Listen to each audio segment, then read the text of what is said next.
congressional elections, with 264 elected positions. Although the Central Electoral Board has not officially given a winner, the results speak for themselves. Luis Abinader of the Modern Revolutionary Party is placed so far with more than 52% of the votes, and this avoids going to a second round. The victory of the Modern Revolutionary Party puts an end to 20 years in the power of the Dominican Liberation Party, 16 of these consecutively. The DLP became very weak when the corruption scandals started some years ago, which made the people take to the streets to protest. Then the militarization of the Congress to stop the protest against a possible constitutional reform that would give the green light to the third mandate of President Danilo Medina, but the national and international pressures did not allow the reflection. The re-election of Medina. From that moment on, the division began, when Medina decided not to support former President Leonel Fernandez, arguing that the party needed new blood, and primary elections were held to determine who would be the candidate for the official party, leaving Gonzalo Castillo, to whom Medina gave all his support. Leonel Fernandez leaves the DLP, founds a new party, the Strength of the People, and divides the LPD between them two. Then came the February election, suspended by irregularities of the Central Electoral Board, and the people took to the streets, asking for the departure of the members of the electoral body. They called for new municipal elections for the month of March, which were held in total calm and tranquility, and the people in the midst of the COVID-19 pandemic were preparing for the presidential election in May, which were postponed to July 5th. The division of the DLP undoubtedly favored the PRM, and it is important to say that the latter was born from a division of the Dominican Revolutionary Party in 2014, precisely because of disagreements between the leaders. This is the reflection of what has happened up to now with the PD, both parties founded by Professor Juan Bosch. It is important to know that the state of emergency and the curfew due to the COVID-19 diminished the process of political parties, and the elections held in the midst of the pandemic may also change the usual percentage. For this, we must wait for the final results. That's all the information I have at the moment. Back to you in the studio. Thank you so much, Daisy. Let's take our first break in our critical move. Remember, there's a strategic move in social media for you to participate. What could characterize the geopolitical agenda of the Dominican Republic after the recent victory of the presidential candidate Luis Abinader, extremely defender of the decision of the United States and contrary to all kinds of progressive current? Leave your opinion. Let's take a short break. We'll be back soon.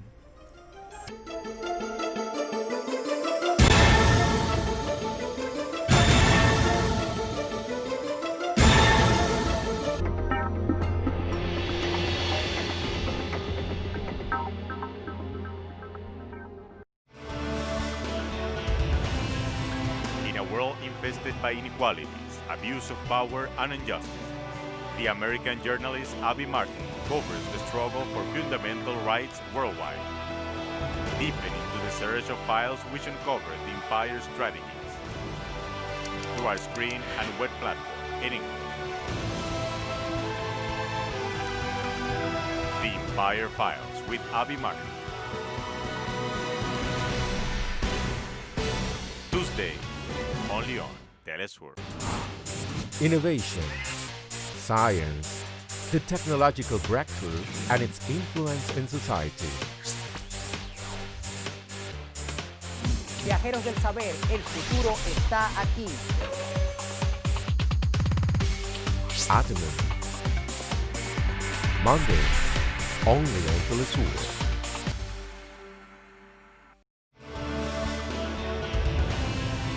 In a world infested by inequalities, abuse of power, and injustice, the American journalist Abby Martin covers the struggle for fundamental rights worldwide, deepening into the search of files which uncover the empire's strategies through our screen and web platform in English.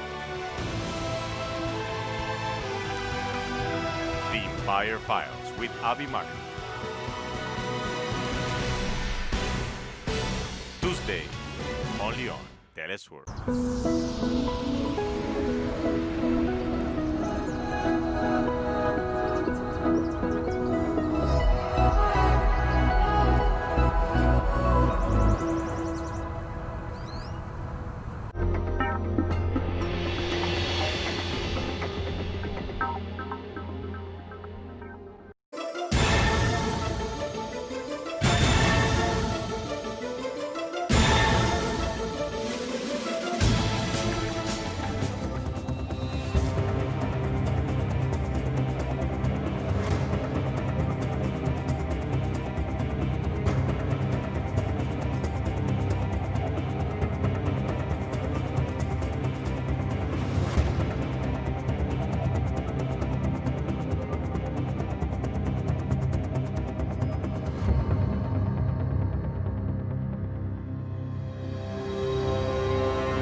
Under strict biosecurity measures in the face of the COVID-19 pandemic, Dominicans went to the polls the day before, after the elections were suspended last May. Let's review the context.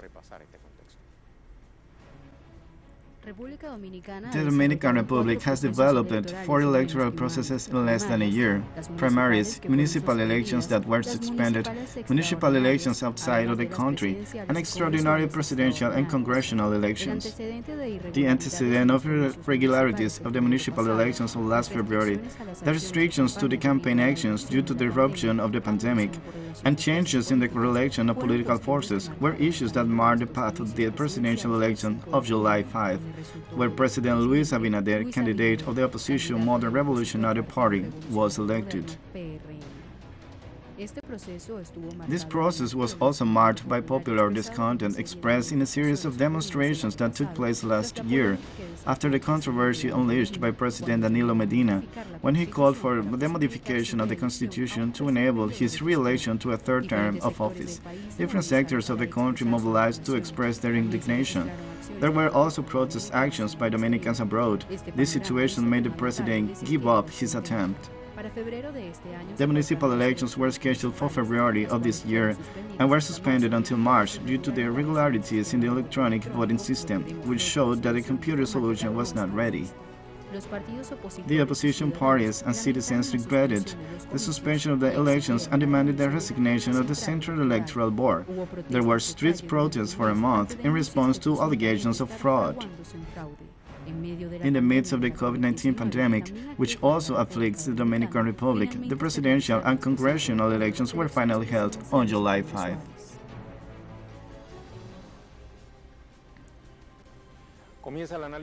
We start the analysis in our critical move. We have from Dominican Republic Juan Miguel Perez, sociologist and university professor at the Universidad Autónoma de Santo Domingo, and from Ecuador, Elvin Caño Ortiz, politology international analyst. Welcome both of you to our critical move of today. I'll start with you, Juan Miguel. My first question: after seeing the first results of this election in Dominican Republic, what happened? Why did it come so far? Well, first of all, hello, greetings to you. First of all, what happened was more or less predicted by the polls, by the general state of the political situation that had been unleashed in the country as a result of multiple events that were triggering a militant malversation for years against the government party, the Dominican Liberation Government, a party that historically had created so much expectation because it was founded by Professor Juan Bosch, the former president, because of the historical references. One of the historical references of the left wing and of Dominican progressivism, which decided to leave the Dominican Revolutionary Party when it had come to power in 1963 and which, as a result of its progressive policies, was deposed by a military coup In the year 73, 10 years later, he had left and founded a party with a clearer tendency towards the left wing. In 1996, when this party finally came to power, there were many expectations in the Dominican Republic, and since then this party has governed 20 of the last 24 years. And the legacy has been very controversial in social, political, institutional terms, on the economic and social level. The oppression in which the Dominican Republic lives from the different social indicators, be it health, education, pensions, retirements, finally everything that implies the community space of a family. At the institutional level, and in the deterioration of state organisms responsible for ensuring respect for the constitution of civil rights, economic and political, has been called into question by the lack of credibility that they have. People distrust for different reasons. Firstly, because the public services have failed them. Secondly, because there is an impunity from the institutions, an extraordinary corruption, which is between the public and the private, executed by public officials in ministerial positions, etc. Then all this has made that product of a will of wanting to get a third mandate to reform the constitution, and then the annulment of the elections in March, mayoral elections previous to this that were held now, unleashed a wave of indignation. As a common slogan in the people who previously lived that indignation individually, and who finally connected with the neighbors, with the co-workers, and the clamor became big. Sorry to interrupt. That wave of indignation right in the middle of this election, and the figure of Luis Abinader emerges. Stay with us to reflect a little more on Dominican internal politics, which is so little known, even in the Caribbean area, and that today we try to understand with a geopolitical vision. Stay with us. Let's bring into the dialogue Elvin. Elvin, I was talking about the person of Luis Abinader. He gets to obtain this victory. According to the first official results, taking precisely that wave of indignation as the center of the controversy. But who is Luis Abinader? We know that the profile we offered when we started the program is not enough. It's necessary to go further. Yes, first of all, I join to the greetings. It is always an honor for me to be here. Yes, Luis Abinader, it's an entrepreneur. He comes from an upper middle class family. Upper class, we could say. His father was a businessman and a political leader. His political history comes from the DLP, which was the historical party of Dr. Jose Francisco Peña Gómez, a well-known mass leader in the 80s and 90s.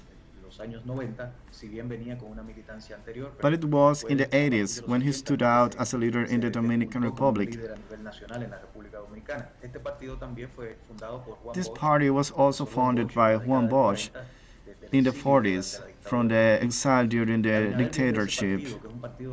He comes from that party, which is from social democracy, a party linked to liberal sectors of the United States, as well as liberal and social democratic sectors like SULE party in Spain, also to the Venezuelan social democracy. Carlos Andrés Pérez, the former Venezuelan president, was an ally of Dr. Jose Francisco. Moderate, conservative, you could say it in certain areas.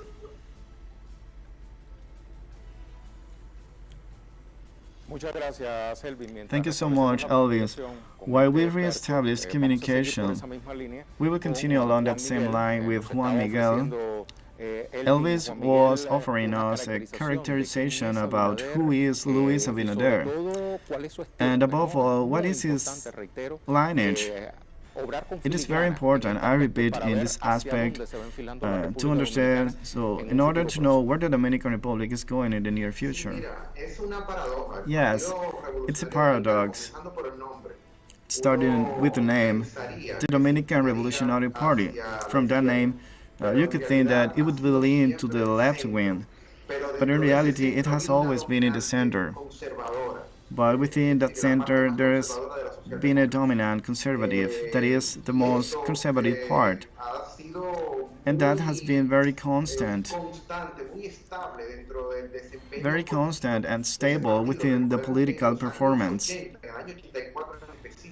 Let's remember that in the 80s years, the Dominican Republic was the scene of the first wave of anti-liberalism in the continent, even before Caracas, and hundreds of people were massacred. The number of victims is still unknown. When they took to the streets to protest against the measures of the International Monetary Fund that were being implemented in the Dominican Republic. And the governing party, not only the one that sent the policy of budget cuts in social programs, etc., was precisely the Dominican Revolutionary Party. And it was also the repressive party. That is to say, historically, it has not been a party that has been characterized by representing the left wing. It is a party that has made certain confessions because he had a political leader, Dr. Jose Francisco, of Dominican origin, of Haitian parents, and his skin color represented the struggle of the humble. He has been without doubt the most charismatic political leader in the popular classes of the Dominican Republic at the level of traditional politics. And that's perhaps the most left-wing part of the party that is about to rise to political power. Luis Abinader is a new political, with more or less similar, comes from a new generation, and with an inclination towards, above all, we have through the phone line to Elvis.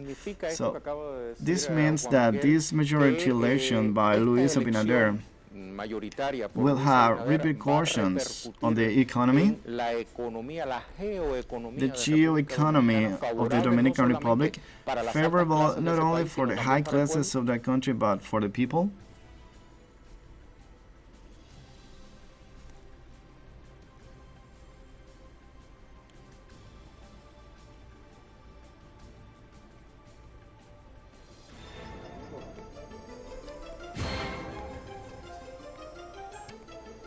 ¿Sí me escuchan los dos invitados?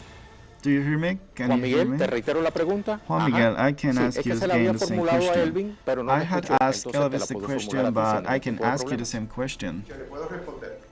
Sí, I can answer that. Sin duda alguna, Without any doubt, geoeconomía, pero tanto la economía nacional the como geo-economy, posicionamiento as well as político the a nivel national internacional economy, de or the República Dominicana van a political jugar un juego, porque positioning hasta at the estos momentos, international level of the Dominican Republic. no va a haber cambios Until this algunos moment, there en are términos not going to económicos. be El modelo big changes productivo in de este economical país es terms. un modelo productivo basado The esencialmente productive model of en this el country turismo, is apoyado essentially mucho en las based on remesas, tourism, esa supported fuente by de divisas extraordinarias que aportan that los source of trabajadores extraordinary foreign inmigrantes exchange dominicanos, that casi 2 Dominican millones en el immigrant mundo, workers para una contribute, población de 10 millones en un almost 2 suelo million in the básico. world for a Entonces, population la of industria 10 nacional million. está esencialmente compuesta por So pequeñas the y national medianas industry is industrias. composed of small, 98% del medium, tejido nacional ha and sido así. micro industry, Tiene una fuerte 98% of which has been de so, zonas francas, es decir, from a strong trabajos free zone de component, baja calificación that is, a from bajos very costos, low bajos skilled jobs salarios para los trabajadores to very low salary jobs for workers in general. esencialmente A informales, labor market structure that is essentially informal, con salarios que, reitero, no cubren la canasta básica. with salaries which, I reiterate, do not cover the needs. The poor live from the overcoming of solidarity between them without any certainty of their lives in terms of health, even to die. They have to join efforts in the neighborhood, in the community, to be able to bury their deceased. Then, what it brings as in economic policy will undoubtedly be the reiterate that businesses support, that which maintains the policy, that has strong links with the economy according to their own model, and also with the respite of the neoliberal model, which unfortunately on this occasion has no decisiveness, no alternative within the framework of what this party has proposed. But I remembered something I was going to tell you earlier. Actually, people didn't vote for a government program. People didn't vote for a political party. People didn't vote for a Luis Abinader speech. The people voted against their legacy. There, I wanted to focus. Why did most Dominicans vote this Sunday, July 5? Was it a punishment vote?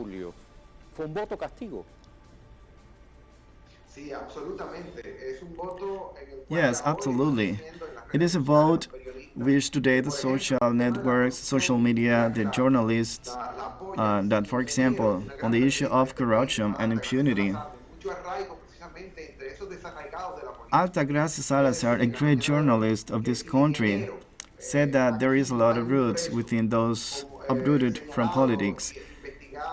She said this morning that if in January there is not a prisoner pointed out, investigated, and declared guilty as a result of everything that has happened in this country, the people will return to the streets. They will protest again to make their political capital to confront the new power that is coming. That is to say that the people voted with a protest vote to the political case. Thank you very much. Based on this response, the punishment vote has a price, comes with a price. Let's not forget the Argentina of Mauricio Macri. Indeed, this punishment vote, as well as Juan Miguel said, this punishment vote aimed at the popular unrest against what were 16 years of government of the TLP governments characterized by high governments of corruption. Yes, I can hear you. You can carry on. Perfect. It's a punishment vote, which is not against a government program. You have to take into account an element. The Dominican Republic has suffered over the last 25 years a significant process of the idealization. The Dominican Republic of the 70s and 80s was a country that was mobilizing its majority popular from ideological differences in the great leaders of that time.